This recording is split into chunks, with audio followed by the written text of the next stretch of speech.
یہ میزان ہی میزان ہے، مگر اس کے باوجود اللہ تبارک و تعالیٰ اپنے فضل سے اسے بھر دیتا ہے۔ تو یہ وہ کلمات آگے آ رہے ہیں۔ ان کلمات کے ذکر میں سرکار صلی اللہ علیہ وسلم کے فصیحانہ کلام اور کا اثر اس قدر واضح ہے کہ سرکار صلی اللہ علیہ وسلم نے پہلے کلمتان فرمایا، پھر اس کے بعد حبیبتان فرمایا۔ یہ تمام ساری ترتیبیں جو کلمتان کے صفات میں آ رہی ہیں سب حکمتوں سے لبریز ہیں۔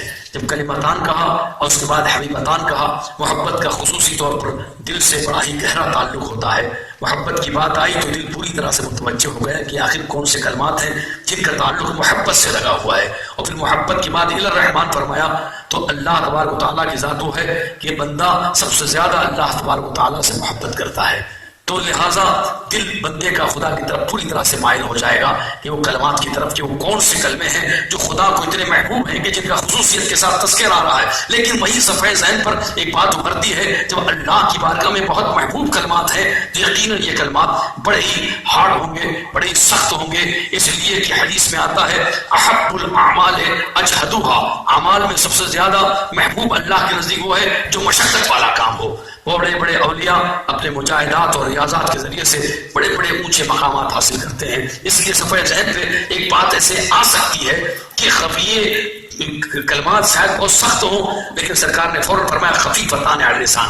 جیسی خفیفتان علی اللسان سرکار کے زبان پاک سے نکلا، ظاہر ہے کسی کے بھی ذہن میں اس قسم کی بات نکلی ہو یا تجسس پیدا ہوا ہو، اس کے دل میں بڑی خوشی کی لہر دوڑ جاتی ہے۔ یعنی یہ کلمات خفیف بھی ہیں، لیکن خفیف ہونے کے ساتھ ساتھ پھر ایک سوال یہاں ذہن کے اندر آ سکتا ہے کہ شاید یہ خفیف ہونے کی وجہ سے ان کا ثواب بھی کم ہوگا، کم عمل ہے تو ثواب بھی کم ہوگا۔ سب کے سرکار صلی اللہ علیہ وسلم فرمایا ثقیلتان فی المیزان، یہ میزان میں بہت ہی سخت، بہت ہی وزنی ہوں گے، بھاری بھرکم ہوں گے۔ تو اس کی بڑی تشریحات ہیں، یہ مختصر وقت ہے، مجھے اشارہ ہو رہا ہے کہ میں اختصار کروں، ورنہ میزان کیا ہے، کیسے غیر معتزلہ کا رد ہو رہا ہے، معتزلہ کے اعتراضات کیا ہیں، میزان میں وہ کس طرح سے تولے جائیں گے، اس کی کیا کیا تفصیلات ہیں، ایک بہت ہی تفصیلی معاملہ ہے۔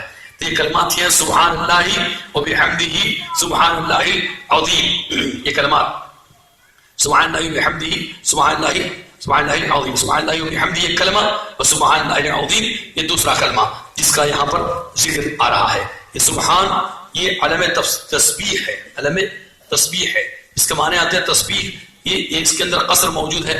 تسبیح کا مطلب ہوتا ہے سبحان اللہ کہنا، تسبیح کا مطلب یہ ہوتا ہے سبحان اللہ۔ تو یہ تسبیح کا علم ہے سبحان اللہ، یہ ہمیشہ مضاف کے ساتھ استعمال ہوتا ہے، مضاف ہو کر کے استعمال ہوتا ہے، اور کبھی کبھی شاذ و نادر یہ بغیر مضاف کے بھی شعرائے عرب کے کلام میں پایا گیا ہے۔ جیسے کہتے ہیں سبحانہ ثم سبحانا یعود لہ، ایک شاعر کا شعر کا یہ مصرع ہے، سبحانا یعود لہ استعمال اس نے کیا۔ اور ایک شاعر نے اسی طرح سے اور بھی سبحانہ من علقمتہ الفاخر، ایک لفظ یہاں بھی بغیر اضافت کے استعمال ہوا ہے، تو بغیر اضافت کے بھی یہ کبھی کبھی استعمال ہوتا ہے، یہ شاذ و نادر ہے، مگر عام طور پر اضافت سے استعمال ہوتا ہے۔ یہ مفعول مطلق ہے، سماعن اس کے فعل کا حذف کرنا واجب ہے، تو یہ اس کا فعل محذوف ہے، سبحان سبحت سبحان اللہ و بحمدہ۔